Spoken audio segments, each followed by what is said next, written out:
वंदे मातरम। स्वागत है आपका technical government job study 2 channel में। तो आज हम बात करने जा रहे हैं union public service commission UPSC CDS vacancy के बारे में।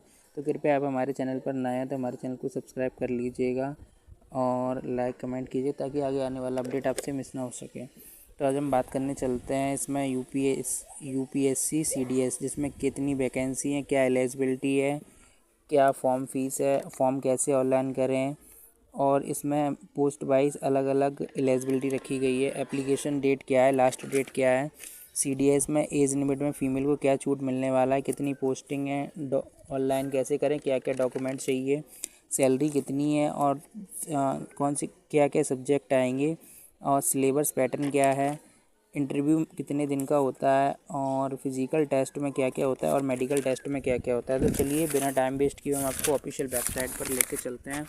Union public service commission UPSC combined defence service requirement संदर्भ 25 यूपीएससी सीडीएस। जो इसमें नोटिफिकेशन आता है सीडीएस का वो साल में 2 बार आता है। तो जो सेकंड नोटिफिकेशन है इसमें आपको एप्लीकेशन 28 मई से स्टार्ट हो जाएगा ऑनलाइन फॉर्म होना। जो लास्ट डेट इसकी 17 जून तक रहेगी।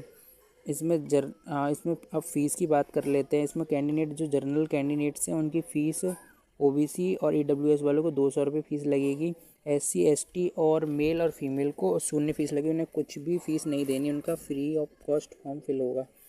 पे the examination free due to fees जो आप है वो credit card, debit card, banking card पे विल दिस एग्ज़ाम आप इससे पे कर सकते हो। यूपीएससी सीडीएस एलिजिबिलिटी क्या है इसकी? फॉर आईएमडीएस जो आईडीएमएस की पोस्टिंग होती है ओटीजी, उसमें बैचलर डिग्री एनी स्ट्रीम किसी से कर रखा हो तो आप इसके लिए एलिजिबल हो। For navy academy bachelor degree in engineer, जो नेवी एकेडमी की बैचलर डिग्री वाले ऑफिसर होता है उसने अपने बैचलर डिग्री इंजीनियर से कर रखा हो। For air force bachelor degree any stream physics math, bachelor degree आपने किसी भी स्ट्रीम से कर रखा हो बट जो इंटरमीडिएट के एग्ज़ाम है वो उसमें आपके पास मैथ और फिजिक्स हो तो आप इसके लिए एलिजिबल हो।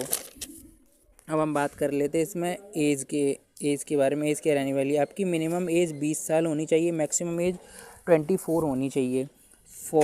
For post wise detail notification अश रेक्स्ट्रा पर रूल्स। अब इसमें जो कैंडिडेट्स SC ST से बिलोंग करते हैं उनको भाई छूट भी मिल सकता है। अब यूपीएससी सीडीएस रिक्वायरमेंट वैकेंसी, इसमें अभी जो पोस्ट वाइज नेम है इंडियन MLT एकेडमी, जो अभी उसकी अभी कोई पोस्ट मतलब सुन रखा गया है, उसमें अभी कितने सोनी कराएंगे कि कितनी वैकेंसी हैं।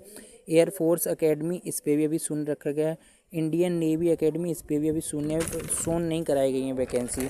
ऑफिसर ट्रेनिंग एकेडमी इसमें भी अभी सुन रखा है वैकेंसी, सुन नहीं कराई। नोटिफिकेशन आ गया, अभी फॉर्म ऑनलाइन होंगे तो उसके अकॉर्डिंग आपको शो करा दिया जाएगा। अब ऑनलाइन कैसे करें, क्या क्या डॉक्यूमेंट्स चाहिए? ऑनलाइन करने के लिए आपको 28 मई से 17 जून तक कर सकते हैं। डॉक्यूमेंट्स आपको candidate can apply online this 17 May to 28 May to 17 June. Bachelor degree marksheet, 12th marksheet, Aadhaar card, मूल निवास, caste certificate, ID proof, name वाला फ़ोटो और जन्म डेट ऑफ बर्थ वाला photo, signature. Check this document, आप सारी document एक बार check कर लीजिएगा ताकि आपके फॉर्म में कोई मिस्टेक हो गई हो तो आप उसको सही कर सके, ताकि आपका फॉर्म रिजेक्ट ना हो, क्योंकि बाद में फॉर्म में मिस्टेक होती है तो आपका फॉर्म रिजेक्ट कर दिया जाता है। अब इसमें बात कर लेते हैं आपका फॉर्म फिल हो जाएगा। अब इसमें बात कर लेते सैलरी के बारे में। तो यूपीएससी सीडीएस भर्ती सत्र में बालों के शामिल होने के अधिकारियों के वेतन का उनकी रैंक पर अनुभव करता है, जिसमें शुरुआती वेतन 56,100 रुपये से 1,77,500 रुपये तक होता है, जिसमें लेफ्टिनेंट का वेतन 56,100 से 1,77,500 रुपये प्रतिमाह होता है। कैप्टन का वेतन 61,300 से 1,93,900 रुपये तक होता है। मेजर का वेतन 64,400 रुपये से 2,07,200 रुपये तक होता है। लेफ्टिनेंट कर्नल का वेतन 1,21,200 रुपये से 2,12,400 रुपये तक होता है। इसमें अब हम बात कर लेते हैं क्या क्या सब्जेक्ट आने वाले हैं। इसमें आपके 3 सब्जेक्ट आएंगे। इसमें आपका इंग्लिश 100 नंबर का आने वाला है, जनरल नॉलेज 100 नंबर का आने वाला है, और मैथमेटिक्स, ये भी आपका 100 नंबर का आने वाला है। आपको इनमें 3 पेपर होंगे। अब 2-2 घंटे का टाइमिंग मिलेगा। टोटल टाइमिंग आपको 2-2 घंटे का टाइमिंग मिलेगा। टोटल 300 नंबर का पेपर होगा आपका। 1 नंबर का एक क्वेश्चन होगा जिसमें नेगेटिव मार्किंग आपकी 1/3 होगी। यानी यदि आपका 3 क्वेश्चन गलत है तो आपका 1 सही नंबर कट जाएगा। अब हम बात कर लेते हैं सिलेबस के बारे में। तो सिलेबस मैंने स्क्रीन पर लगा दिया, आप एक बार चेक कर लीजिएगा। सिलेबस चल रहा है, आप देख लीजिएगा एक बार। इंग्लिश का सिलेबस लगा रखा है, इसमें क्या क्या है आप एक बार चेक कर लीजिएगा। देखिए ये सेकंड मैथ का सिलेबस लगा रखा है। अब मैथ में क्या क्या है, मैथ में आप एक बार चेक कर लीजिएगा। देखिए ये जनरल नॉलेज का सिलेबस लगा रखा है। जनरल नॉलेज सिलेबस में क्या क्या है आप एक बार चेक कर लीजिएगा। अब बात करते हैं हम इंटरव्यू के बारे में। इंटरव्यू में क्या होने वाला है, यूपीएससी सीडीएस की लिखित परीक्षा पास करने के बाद इंटरव्यू से गुजरना पड़ता है, जो 5 दिवसीय इंटरव्यू होता है। इंटरव्यू के लिए विभिन्न केंद्रों पर इलाहाबाद यूपी में आता है, जो भोपाल एमपी, बेंगलोर कर्नाटक और जालंधर पंजाब। इसमें सामग्री उम्मीदवारों को मजबूत अद्भुत अंग्रेजी का ज्ञान होना चाहिए। सामग्री उम्मीदवारों को हाल में इतिहास, भूगोल, अर्थशास्त्र, राजनीतिक विज्ञान और प्रौद्योगिक संबंधित सामान्य ज्ञान होना चाहिए। व्यक्तिगत उम्मीदवारों को आत्मविश्वास, सकारात्मकता और नेतृत्व की दिखनी चाहिए। उम्मीदवारों को अपने जीवन में विभिन्न क्षेत्रों की संबंधित अनुभव और कौशल होना चाहिए।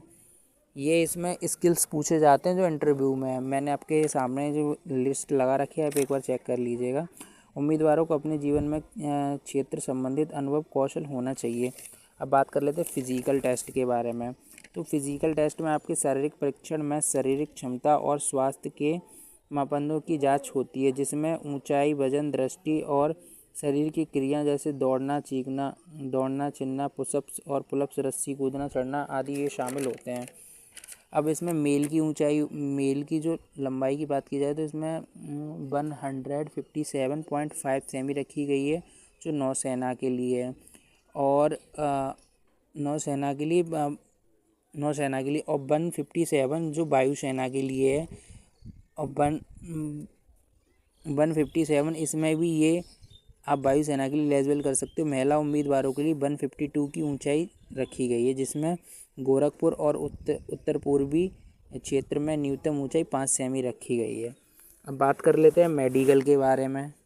तो मेडिकल में आपका इसमें ऊंचाई, वजन, छाती आकार, दृष्टि, श्रवण शक्ति की जांच की जाती है, जिसमें नेत्र, आँखों की जांच की रोशनी की समस्या चेक की जाती है। हृदय गतिविधि की समस्या चेक की जाती है। दंत एवं स्वास्थ्य दांतों को चेक किया जाता है, जिसमें दांत मतलब क्लीन वगैरह होने चाहिए। नाक, कान और गले का भी टेस्ट किया जाता है, जिसमें जैसे कि नाक किसी मतलब वो कानों से वो बोलते हैं ना, जो शराब वगैरह वो नहीं चलनी चाहिए, ब्लीडिंग वगैरह नहीं होनी चाहिए, मतलब इन चीज़ों का टेस्ट किया जाता है।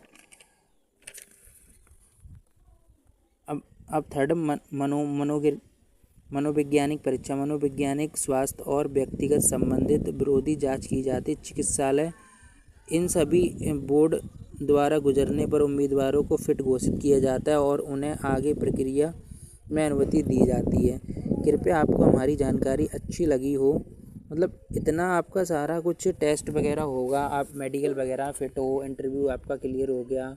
पहले स्टेज में आपका एग्ज़ाम होगा, एग्ज़ाम के बाद इंटरव्यू क्लियर हो गया, फिर फिजिकल होगा, फिर मेडिकल में क्लियर हो गया तो आप फिट घोषित कर दिए जाओगे, फिर ट्रेनिंग पे चले जाओगे। Thank you. अगर आपको हमारी जानकारी अच्छी लगी हो तो कृपया हमारे चैनल को सब्सक्राइब करें, लाइक करें, कमेंट करें, ताकि आगे आने वाला अपडेट मिस ना कर सकें। Thank you more for my watches.